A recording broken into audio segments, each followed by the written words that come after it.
Déjà, moi, j'avoue, et là, je vais me faire insulter, mon préféré de Michael, c'est pas Thriller, c'est Off the Wall. Aujourd'hui aussi, les gens ont beaucoup de mal à prendre de la distance avec toute opinion. Là, il pleut au moment où on enregistre. Je vais faire insulte et je vais dire qu'il pleut. Il y a des gens qui vont être capables de me dire que j'ai tort. Je suis même pas sûr que J. Cole il ait un album top 50 dans l'histoire du rap. Tu vois, je l'ai juste dit pour me faire insulter. J'adore ça! Eh bien, aujourd'hui, je crois qu'on va parler de la liste des 100 plus grands albums des 65 dernières années, qui a été établie par Apple Music, qui a été un gros sujet de discussion sur les réseaux, dans la vraie vie. Donc je crois que l'idée, c'est qu'on en parle ensemble aujourd'hui. T'as participé, toi, à ce truc-là? Ouais, j'ai voté, ouais, absolument. Il y a plusieurs personnes qui étaient dans une forme de comité de votants, donc il y avait ce qu'on va appeler des experts musicaux. Je me dis ça sans trop de prétention, en tant que Head of Hip Hop chez Apple Music pour la région France, en fait. Donc ouais, j'ai voté. Je sais qu'il y a aussi une vingtaine de personnes de l'extérieur, qui ne sont pas des gens d'Apple Music, qui ont été intégrés. Et donc là, c'est là où des artistes, des producteurs, etc. sont rentrés dans la danse. Et c'est un projet qui a mis du temps, c'est 1 an de travail, en réalité, où les gens n'ont pas fait que ça. Mais en tout cas, entre le moment où l'idée est survenue et où elle existe, il y a eu beaucoup de discussions, de débats, sur la forme, sur énormément de choses, pour au final cette liste-là. Qu'est-ce que tu penses, toi, de cette initiative-là, tu vois, de créer un top 100 des albums all-time? Je suis un fanatique des listes. Genre, c'est ma vie, faire des tops. Je sais pas si tu as vu, alors soit vu le film, soit lu le livre High Fidelity, qui est un livre de Nick Hornby, et le film, c'est avec John Cusack. C'est un mec qui tient un disquaire, et sa vie, c'est de faire des tops. Genre le top des albums pour boire un café, le top des albums pour se réveiller, le top... Enfin, c'est que ça. Pour moi, ce qui est intéressant dans ces listes-là, c'est ce que ça procure, et les débats, les discussions que ça va engendrer, qui sont au bureau, depuis qu'on sait que ça existe, depuis que ça a été publié, on parle que de ça. Pourquoi il y a ça? Est-ce que t'es d'accord? C'est quoi ton album? Et c'est ça qui est cool et qui est excitant quand t'aimes ça, quoi. Et puis je pense aussi ce qui est intéressant là, si on parle d'albums, on est aussi à une époque où les albums sont menacés. Je dis pas que c'est forcément quelque chose de dramatique, j'en sais rien, puisqu'en fait les formats évoluent. Je sais pas ce qu'il en sera demain, est-ce que les artistes vont continuer à sortir autant d'albums qu'aujourd'hui, mais c'est un format qui existe, qui a de la valeur, et donc c'est important aussi, je pense, de le célébrer quelque part. Et pour moi, c'est aussi une célébration de ce qu'est un album. C'est d'ailleurs pour ça que, notamment dans le rap, parce que je sais que t'en écoutes beaucoup aussi, c'est mon cas, il y a des grands artistes qui n'y figurent pas forcément parce qu'ils ont sorti des mixtapes, ou qu'ils ont sorti des très grands morceaux, mais qui n'ont pas forcément sorti d'album. Tu vois, un artiste comme Gucci Mane dans le rap, qui est éminemment important pour la pop en réalité, puisque c'est un des boss de la trap, et Dieu sait que la trap musique, elle a infusé la pop ces 10 dernières années, même 15. Il est pas dedans parce que il aurait pu être dedans, enfin je veux dire, mais en tout cas, là ça justifie parce que moi je pense que ses plus grands projets, souvent ce sont des mixtapes, et qu'en tant qu'album, il a sorti des bons albums. J'adore celui de 2008, The State versus Red David, mais c'est pas forcément son meilleur body of work, comme disent les Américains. Mais tu vois, sur ce truc que tu disais de prendre de la distance avec les classements, est-ce que tu peux comprendre aussi que quand on parle d'un classement des top 100 albums all-time, il y a des gens qui ont du mal à prendre de la distance, parce que c'est un projet assez ambitieux, tu vois. Évidemment que je le comprends, mais je pense qu'aujourd'hui aussi, les gens ont beaucoup de mal à prendre de la distance, globalement, avec toute opinion. Là, il pleut au moment où on enregistre. J'ai l'impression que si là je vais faire un suite et je vais dire qu'il pleut, il y a des gens qui vont être capables de me dire que j'ai tort. Il y a une distance aujourd'hui sur les réseaux on a beaucoup de mal à prendre avec tout ça, qu'il y a beaucoup plus que tout est un peu synonyme de conflit, de débat, et c'est le jeu, hein. Je veux dire, moi aussi, en tant que spectateur, ça peut m'amuser de voir ça. Quand je vois les réactions parfois épidermiques qu'ont pu avoir certains avec la place de certains albums, pour moi, c'est un peu une victoire. Et je suis pas de l'école, toute pub est bonne à prendre, bonne mauvaise, c'est pas ça, c'est une victoire parce que ça veut dire que les gens, ils ont encore de l'intérêt pour les albums, que ça compte pour eux, que Eminem soit en dessous de, je sais pas moi, de Kanye, j'ai n'importe quoi, ou de Taylor Swift, ou que Billie Eilish soit trop bas ou trop haut. Ça veut dire que les gens, pour eux, c'est important. Et parfois, je vois des arguments intéressants, je vois des gens qui parlent d'albums qu'on n'a pas forcément mis, et je veux dire, 100 albums sur 65 années, c'est archi compliqué. Je pense que on aurait du mal à faire un top 50 de l'année 2023. Donc là, évidemment, quand on fait un top comme ça, il y a évidemment qu'il y a des partis pris, des choix, des crève-cœurs aussi. C'est le jeu d'une liste, en fait. Quel album, toi, t'as envie de citer dans cette liste? Ceux qui t'ont marqué? C'est compliqué. Je pense que si je devais en garder qu'un, je dis pas que c'est mon préféré, mais c'est The Blueprint de Jay-Z. Parce que, en fait, je me rends compte que c'est l'album que j'écoute le plus, en fait. C'est vraiment un album un peu doudou, quoi. Genre, je l'écoute quand je vais bien, quand je vais mal, quand je sais pas quoi écouter. Des fois, ça arrive. Je sais pas quoi écouter, t'as ta liste de téléchargement des albums qui viennent de sortir et t'as pas forcément envie de les écouter. Du coup, quand j'ai ça, je vais mettre Jay-Z, quoi. On connaît l'histoire, hein, qui sort le 11 septembre 2001, quand même, et qui, malgré tout, est un carton. Ce qui, d'ailleurs, amènera la rime absolument incroyable sur The Blueprint 2, 1 an plus tard, où il dira que même Ben Laden n'a pas pu l'arrêter. ce qui est vrai. Donc les gens sont quand même allés acheter massivement un CD le jour du 11 septembre 2001. Et c'est un album qui est super influent, qui marque, je pense, le retour au premier plan de New York dans les années 2000, l'arrivée vraiment massive de Kanye West et Just Blaze en producteur, le retour des prods soulful, des voix pitchées. C'est la grande époque du clash avec Nas aussi, parce qu'il y a Takeover dessus. Voilà, c'est une époque, et j'étais assez heureux qu'il soit aussi haut, j'avoue. Et est-ce que tu comprends le choix du numéro 1, The Miseducation of Lauryn Hill? Bah, je le comprends complètement. Est-ce que je l'aurais mis, moi, numéro 1 intrinsèquement? Peut-être pas. Quand on parle comme ça, tu sais, et c'est marrant parce que là, j'ai eu beaucoup de discussions avec les gens. Tu mets quoi en numéro 1? Et je pense que ce qui vient le plus rapidement, souvent, c'est Thriller de Michael Jackson. Parce qu'on nous a dit que c'était Thriller. Mais parce qu'aussi, c'est génial, hein, attention. Mais c'est aussi l'album, tu sais, de tous les records, etc. Une fois que tu as dit ça, bon, bah, en fait, ça y est, c'est le jeu, il est plié, quoi. On va dire Thriller tout le temps. Déjà, moi, j'avoue, et là, je vais me faire insulter. Mon préféré de Michael, c'est pas Thriller, c'est Off the Wall. Voilà. Mais je pense que c'est comme avec Kanye. Bad, ça marche aussi, quoi. Tu vois, enfin bref, c'est Michael. L'intérêt de ces listes-là, c'est pas forcément de faire les intéressants et de citer autre chose que Thriller, c'est vraiment de se rendre compte de l'incroyable production musicale qu'on a eue sur les 65 dernières années. Et je pense aussi que ce qui était important, c'est dans cette liste-là, c'est une liste qui est moderne. Ça veut pas dire qu'elle est mieux qu'une autre, mais historiquement, les listes des meilleurs albums, souvent, elles font la part belle aux années 60, aux années 70, et donc au genre massivement à la mode à l'époque, donc le rock. Là, c'est une liste qui sort en 2024. Et donc c'est pour ça qu'on va dire que les années 90 sont beaucoup plus représentés que dans les autres listes, que le hip-hop est le genre le plus représenté, parce que au moment où on se parle, c'est probablement le genre le plus influent. Et donc, dans ce cadre-là, avec tous ces paramètres qu'on prend en compte, le choix de Lauryn Hill, il est, comment dire, je vais pas dire évident, mais en tout cas, il a énormément de sens. C'est-à-dire qu'il faut se replacer, ça en 98, c'est un énorme carton. 2 ans avant, il y a le carton des Fugees. Donc à cette époque-là, Lauryn Hill, c'est n'importe quoi. Et qui en plus résout l'équation extrêmement compliquée, succès critique et succès commercial, ce qui est très très rare en fait. Ça fait je pense 20 ans qu'on n'arrête pas de dire que les rappeurs ils rappent et ils chantent. Bon bah en fait en 98, Lauryn Hill elle rappe et elle chante quand personne ne fait ça. C'est très très rare. C'est-à-dire qu'à l'époque, on appelle un chanteur ou une chanteuse pour faire un refrain. Et d'ailleurs, c'est comme ça que Lauryn Hill commence. Sur le premier album des Fugees, qui s'appelle Blunted on Reality, elle commence à rapper sur cet album-là, mais à la base, c'est la chanteuse du groupe. Il y a aussi ce truc d'écho avec aujourd'hui, tu vois. Il y a toujours avec la musique, tu sais, cette notion d'atemporalité. Elle est compliquée, elle est parfois un peu subjective, parce que c'est dur, et pourquoi tel album est plus atemporel qu'un autre. Mais c'est vrai que cet album-là de Lauryn Hill, j'ai l'impression qu'on pourrait le sortir aujourd'hui, et qui ferait pas tâche. Frank Ocean à la 5e position. Ouais. Qu'est-ce que t'en penses? Moi, je suis très heureux. Moi, je suis très heureux. En plus, c'est blonde. Moi, je suis team blonde. J'adore Chanel et Orange. Il y aurait même pu avoir les deux, en fait, dans le top. On célèbre beaucoup, je trouve, Frank Ocean, depuis 2012, en réalité, comme un artiste à part. Il fait partie des rares artistes qui continuent encore à avoir une part de mystique autour d'eux. Ce qui n'existe plus. Et c'est aussi un album, je trouve, qui est aussi un album à la croisée de plusieurs genres musicaux. On a forcément affilié Frank je l'appelle Frank, au R&B, parce qu'arrivé avec Hot Future, etc. Et c'est le cas de Chanel Orange, même s'il va déjà vers autre chose, mais Blonde, c'est beaucoup plus large. Tu peux le rapprocher, parfois il y a des morceaux qui font penser à du rock, qui font penser à du truc de Pink Floyd, à du rap, t'as André 3000 qui est dessus, t'as Sébastien qui est dessus. C'est un album vraiment aussi de synthèse, je trouve, de plusieurs genres musicaux, d'une époque également. C'est un des albums que j'écoute le plus, Blonde. Donc j'étais content qu'il soit aussi haut et que cet artiste-là soit célébré à côté des Prince et des Stevie Wonder. J'ai vu pas mal de gens critiquer la 18e place de Taylor Swift. Toi, quel regard t'as sur son succès, sur l'estime qu'on lui donne, etc. Moi, j'avais un débat il y a pas longtemps justement avec un collègue américain. Je lui disais, en France, il n'y a pas photo entre une Beyoncé et une Taylor Swift, par exemple, si on parle de popularité. Il avait beaucoup de mal à le comprendre, parce que aux États-Unis, et même en vrai dans le reste du monde, elle est extrêmement populaire. Mais je pense qu'il y a le fait qu'elle vienne de la country, ça a été le chouchou de l'Amérique pendant longtemps. Quand Kanye l'attaque, toute l'Amérique est scandalisée. Comment dire, je veux pas l'objectiver, mais c'est un objet culturel qui est peut-être moins présent chez nous que là-bas.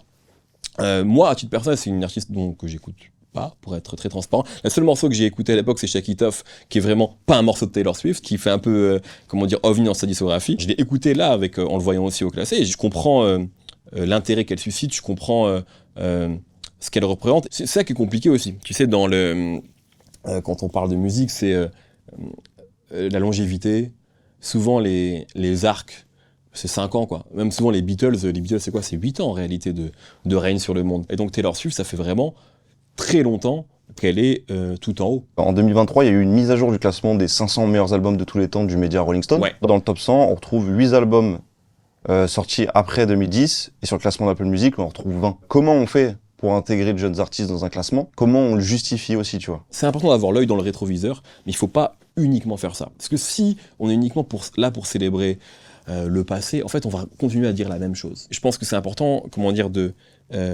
de surligner ce qui s'est passé, de surligner la décennie 2010 qu'on a vécue, qui est incroyable, avec énormément de choses qui se sont passées dans la musique électronique, dans le hip-hop, bien sûr, la résurgence du R&B. Et c'est pour ça que justement ces albums-là sont dans cette liste-là. Je pense que dans quelques années, dans les livres d'histoire de musique, s'il y en a un jour, on racontera aussi que c'est la période du streaming, c'est une période de transition, c'est une période donc cette époque-là, il faut la marquer. Quels ont été les artistes justement qui ont permis à un moment à la musique, à l'industrie quelque part, de renaître commercialement et artistiquement? Évidemment qu'il faut que Kendrick Lamar soit dedans, évidemment qu'il faut que Billie Eilish soit dedans, évidemment qu'il faut que Drake soit dedans, parce que toutes ces choses-là, justement, ça marque aussi la domination d'un genre, le rap, qui n'est pas né en 2010, mais en tout cas qui a vraiment pris toute la place à cette époque-là, avec l'arrivée quand même de nouvelles pop stars rap qui font encore l'actualité aujourd'hui. Je pense à Drake et Kendrick Lamar par exemple, je veux dire ce sont encore eux, ils sont arrivés à la fin des années 2000, ils sont encore là aujourd'hui. Quand tu regardes la discographie qu'ils ont tous les deux, c'est impressionnant. Donc je pense que c'est comme ça que tu le justifies en fait, c'est par l'importance culturelle qu'ils ont. Et une liste c'est aussi en mouvement, c'est-à-dire qu'en fait c'est ce qu'on précisait, c'est que cette liste-là elle peut être amenée aussi à évoluer, à avoir de nouvelles entrées dedans.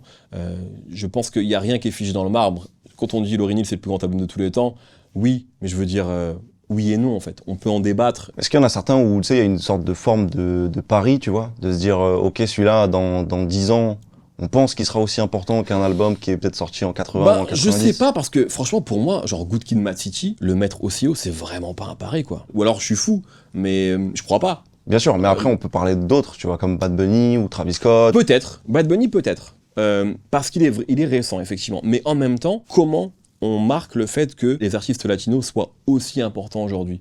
On peut pas faire comme si ça n'existait pas. Ça fait quelques années que ça dure. Genre Bad Bunny, il a pas fait un album, c'est pas un one hit wonder. Je pense que c'est important de marquer ce qu'on est en train de vivre. Genre Bad Bunny, il symbolise aussi à un moment une autre prise de pouvoir, celle des artistes latinos, qui pour moi quand on parle tout à l'heure on parlait de pop music en parlant de Taylor Swift, pour moi c'est un peu, comment dire, la dernière des Mohicans, Taylor Swift là-dedans, sur un peu ce genre de pop star un petit peu presque à l'ancienne. Parce que pour moi, les pop stars aujourd'hui, c'est Bad Bunny, c'est Burna Boy, c'est Rema, ce sont ces pop stars-là qui influencent réellement le monde. Donc il faut le marquer.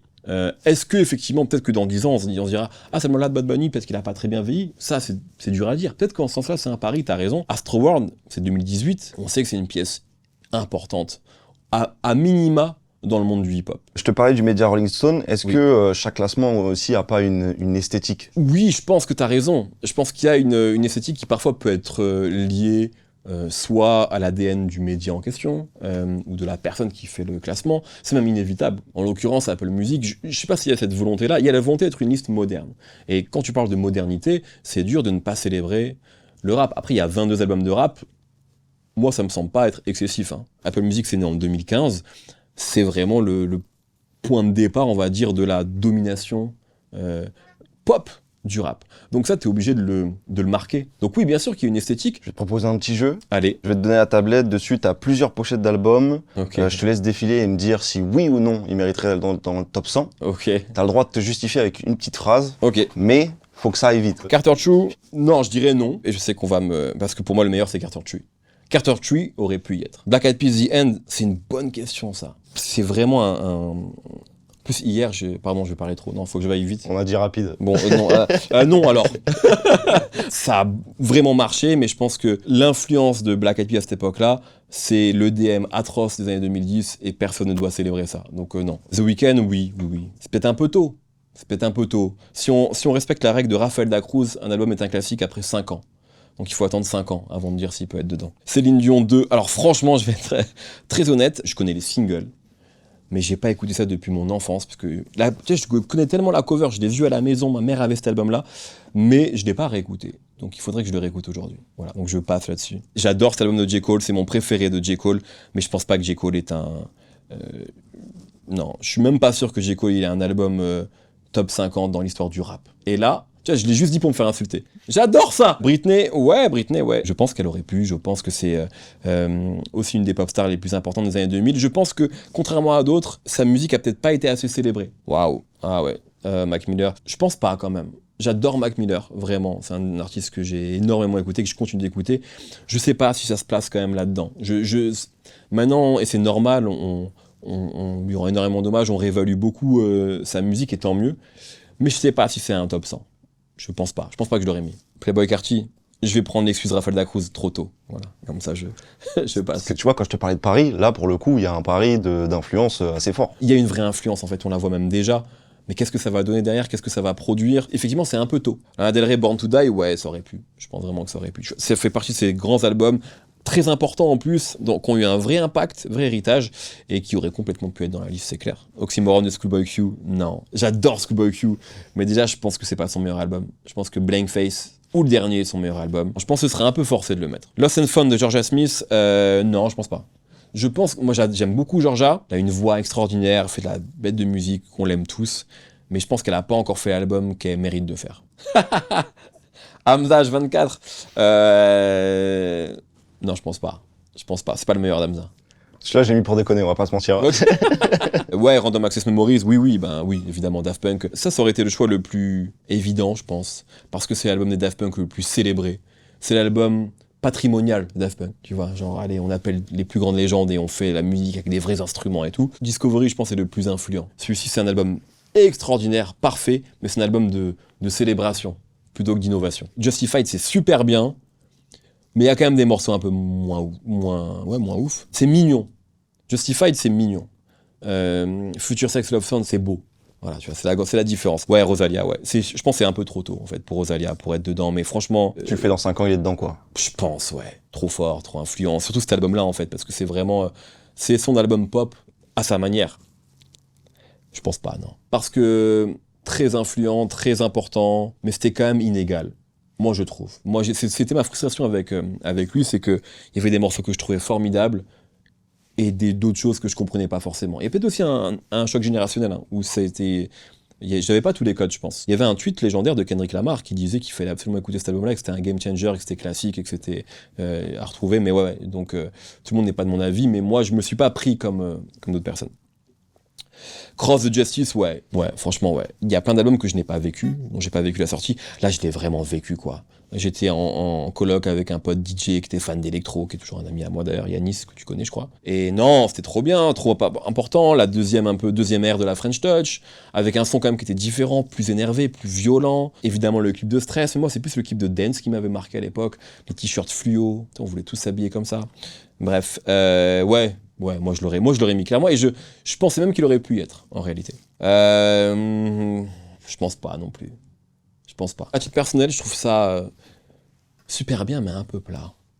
Ça m'ennuie un peu, j'avoue, Childish Gambino. Ouais, je pense que ça aurait pu se débattre. Évidemment, on s'est tous posé la question, quels albums français auraient pu être dedans. Je pense que Racine Carrée, Stromae aurait pu être dedans. Ouais, Whitney. Ouais. Je pense qu'elle aurait pu y être, et que ça aurait pu être très haut même, en réalité. Mais ouais, bien sûr, Whitney, évidemment. En plus, j'ai revu Bodyguard il y a pas longtemps. Voilà.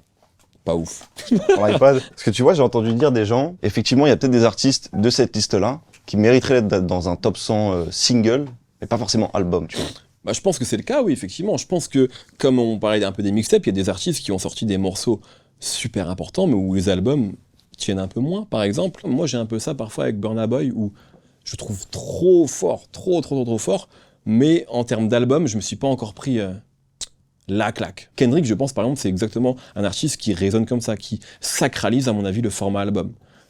Chaque album est un rendez-vous, à un thème, à une couleur, l'inverse d'un Drake, par exemple, qui, j'ai l'impression, maintenant, s'en fout un peu et compile juste des morceaux. Tu vois, c'est pas pour minimiser les albums de Whitney, mais je pense que dans un top 100 single, tu peux en mettre 2-3 facile. Ouais, de ouf, c'est clair. Mais je pense qu'elle aurait quand même elle aurait pu y être en tant qu'album, mais tu vois, sans album, ça va vite, hein. Ça va très vite. Dans les classements qu'on voit aujourd'hui, c'est quand même très centré, tu vois, sur les États-Unis, ou en tout cas sur des projets anglophones. Est-ce que c'est normal, selon toi? Non, c'est pas normal. Je pense que c'est pour ça que, par exemple, un Bad Bunny dedans, etc. Et je pense que aujourd'hui, bon, Apple Music aussi, c'est pas un secret, c'est une boîte américaine, donc beaucoup de gens, pas que, parce que moi j'étais dedans et d'autres personnes étaient impliquées dedans, mais il y avait, je pense, fatalement une vision aussi parfois un peu américaine qui peut découler de certaines discussions, de certains débats. Cette notion-là, elle est, comment dire, on en est conscient, dans le sens où là, on sort quelque chose en 2024, aujourd'hui, la pop, elle est complètement en train de se quand je dis pop, je parle des albums populaires, hein, je parle pas d'un genre. Parce que pour moi, la pop, c'est pas un genre. C'est ce que je pense. Non, mais franchement, la pop, pour moi, c'est... Parce que si tu regardes... Enfin, c'est un aparté, mais si tu regardes la pop d'aujourd'hui, ça n'a rien à voir avec la pop d'il y a 30 ans. Je veux dire, Michael Jackson, c'était la pop, aujourd'hui, c'est Taylor Swift ou Burna Boy, c'est pas la même musique. Donc pour moi, la pop, c'est juste un moment... des gens qui prennent le contrôle, avec souvent un son qui est une synthèse de plusieurs sons, et qui devient un moment le son du moment. Voilà. La pop, au sens large, elle est en train d'être redessinée, et je pense que si on fait un classement de Conis d'ici 5, 10, 15 ans, elle sera différente. Et je pense que cette vision qui, effectivement, peut être parfois un peu anglo-saxonne, ou occidentale même, des choses, de la musique, du cinéma, hein, pareil, dans toutes les listes des meilleurs films, c'est quasiment que des films américains, et t'as 3 films européens. Je pense que ça, c'est en train... de changer. Et je pense que si justement l'accès aujourd'hui qu'on a tous à la culture sur les plateformes, on se rend compte de ça aussi. Le nombre de gens maintenant qui regardent des films coréens, le cinéma coréen, il n'a pas commencé à exister aujourd'hui. C'est pareil avec le reggaeton, c'est pareil avec la musique nigériane. Enfin, la musique nigériane, tu vois, effectivement, on peut se poser la question pourquoi Fela Kuti, tu vois, n'est pas là-dedans. Je pense que beaucoup de gens aujourd'hui sont en train de se rendre compte justement que tout ça, cette pop culture-là que notre génération, on a emmagasinée, elle est beaucoup plus large que ça en réalité. Donc je pense que pendant longtemps, on nous a aussi, vendu des standards qui sont insuffisants, qui n'étaient pas exhaustifs. Je pense que tout ça, c'est en train de changer. Mais c'est une remarque, voire une critique que moi, je peux complètement comprendre. Et je pense que tout ça est en train, justement, au moment où on parle, d'évoluer et de changer. C'est aussi à nous, pour le coup, curateurs, on va dire, sur les plateformes, justement, de faire ce travail-là pour permettre aux gens de découvrir de la musique. C'est ce qu'on essaye de faire. Pour terminer sur une note un peu légère, oui. Si on devait intégrer un album de rap français dans ce top 100, lequel on devrait mettre ? En vrai, il faut plusieurs critères. Tu m'as lancé sur une question, tu vois. Non mais, si on parle il faut évidemment un album de qualité.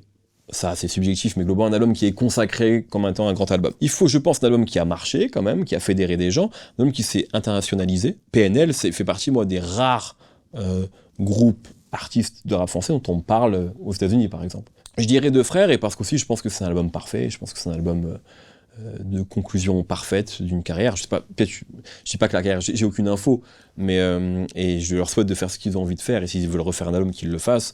Mais je trouve que la manière dont cet album-là a été construit, et la conclusion avec La misère est si belle, je pense que c'est absolument extraordinaire, quoi. Donc, je dirais PNL pour tout ça, mais j'aurais pu dire Pros Combat d'MC Solar, qui est aussi un album magnifique et qui s'est aussi exporté. J'aurais pu dire L'école du micro d'argent, mais je dirais PNL pour rester aussi dans cet esprit de modernité et de célébrer les gens qui sont là, quoi. Eh ben merci Mehdi, c'était parfait. Merci à toi.